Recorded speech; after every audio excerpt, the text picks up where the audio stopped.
Goeiemôre graad 9, aangename kennis. Pleased to meet you. My naam is Juffrou Sipping. Ek is julle Afrikaans onderwyser vir vandag. Dit is Afrikaans eerste addisionele taal, first additional language. So, in vandag se aktiwiteit wat ons gaan doen is intensiewe vorm. We're going to be doing intensive form. Die les gaan oor intensiewe vorm. Meeste van die tyd in ons les vandag sal ek in die klas aanbied in Afrikaans. Ek sal vertaal, translate, hier en daar, sodat julle kan volg en verstaan wat ek sê. Follow and understand. Ok, so, hoe gaan ons werk vandag? Julle gaan in groepe verdeel word, groepe van 4 tot 5 leerders.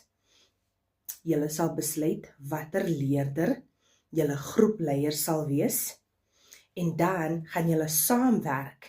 Ek gaan vir julle spesifieke vrae vra oor julle ervaring van vorige tyd oor intensiewe vorm, previous knowledge of intensive form sal ek vra.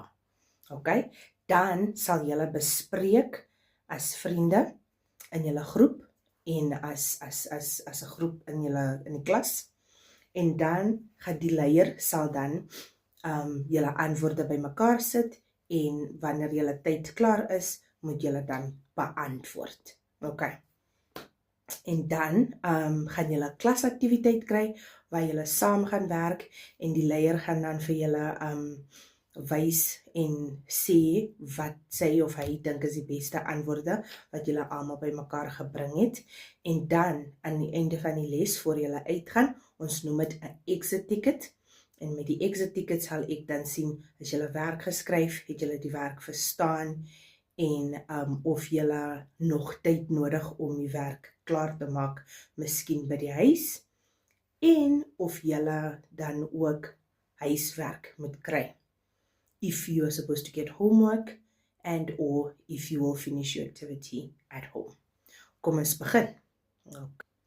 So, in julle vorige ervaring, prior knowledge van intensiewe vorm, wil ek graag hoor en weet, wat kan julle onthou?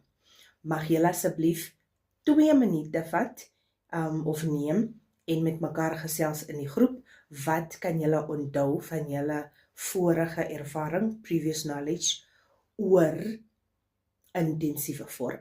2 minute begin nou.